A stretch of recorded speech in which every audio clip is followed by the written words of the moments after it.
Different styles of vehicle graphics. I thought a lot where to put this subject, here or to the designing section, but decided that it is better to make basics clear before we go to the designing, as they are needed to be known already later on. So, what are the styles of vehicle graphics? Based on my experience, I classify clients as follows. Group 1. Those who want to put their company logo, company's name, contacts, website, social media information on the vehicle, also known as information mediation. There are a number of ways to put the logo on the car, and I sincerely hope that you will not get stuck on the most common logo on the car door option, but rather will find more exciting solutions. I will also offer some examples about this on the topic of logos later. Second group is companies that want to communicate information about their company's products or services. These love to use product photo or employee image to reflect the service what's been offered. Typically, a list of activities is also added, either as a list or thumbnails or some kind. There is a danger of oversaturating the information. Therefore, when creating a design, take a very critical look at all clients' original wishes. Can one or more of them be grouped, discarded, or so on? Remember those 5 to 10 second rule. The length of time people have read this ad. It's limited. Group 3. Image marketing. This is usually an advertisement that consists of a large emotional image, a smiling face, nature's photo, product photo taken in a studio, or some other large eye-catching detail that is followed by the client's logo or slogan in the large font. The font is actually not particularly important. What matters is the emotion it evokes. Graphic styles. But which group should you choose for your client? If the client wants that, then that is what he needs to get. However, if you see that your client wants one thing, but you realize that he would beneficiate more from an ad with a different message, please let him know. If you justify your advice, well, the client will listen to you. When you know what are you offering, you will achieve a better result for your client, and he'll be grateful. If the client decides everything on his own and just lets you implement it, but it doesn't work, for example, who do you think they will blame? Not themselves anyway. If the client does not know what he wants, then where do you start? First, ask. What's the point of the ad in question? Is the advert an important means of communication, or does he need to show a business partner that the car belongs to his company?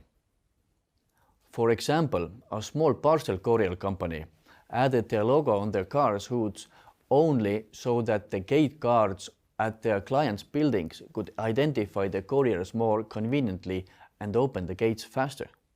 The company offered its services to specific corporate clients and had no need to attract any new clients. So they only needed to solve the problem of quicker identification.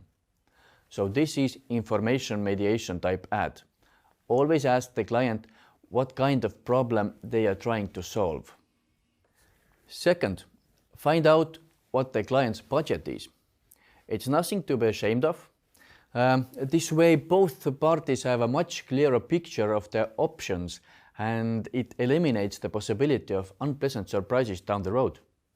There is no point in offering the client a full wrap version when the budget only allows for a logo on the door solution. Those claiming there is no budget are usually the one who nitpick everything later to find a reason for a discount.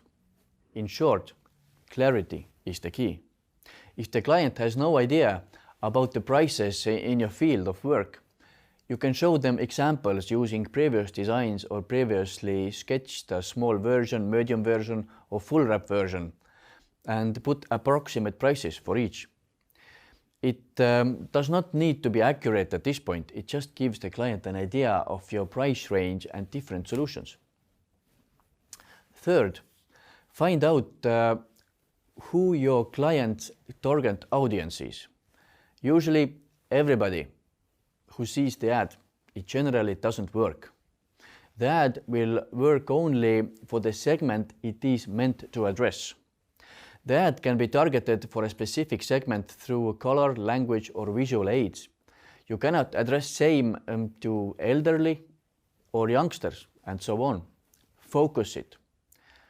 When you know who you're trying to reach, then you can find out what speaks to that specific group. For example, a specialist needs to be approached with using technical terms, a drawing or a cross-section of some details. An average viewer, however, would find that utterly confusing and would not waste their time on viewing. Particular attention must be paid if the customer is a small business owner who is also a company's chief specialist. They tend to want to put very detailed information on the car because they believe it is absolutely vital. In reality, they overwhelm the surface with information and nobody has time to read their long stories and explanations. On the other hand, if the ad is too simple, then such child's play will repel actually the specialist. It's something to keep in mind prior to making the design. It is also worth paying attention to where the customer's vehicle will be moving. If the vehicle is mainly on the highways at high speed, then the ad is only visible to the drivers from the back. In the city, however, the information on the side of the vehicle is more important as viewers usually look at it from the side. If the vehicle is constantly parked in front of high-rise buildings, then it's worth thinking about the rooftop ad instead, because the viewers are above. By asking the clients those questions may seem annoying and unnecessary to them, but you get a better understanding of who your client is and who his customers are. And that will allow you to create the best design solution for them. Know what you are designing. This is the key.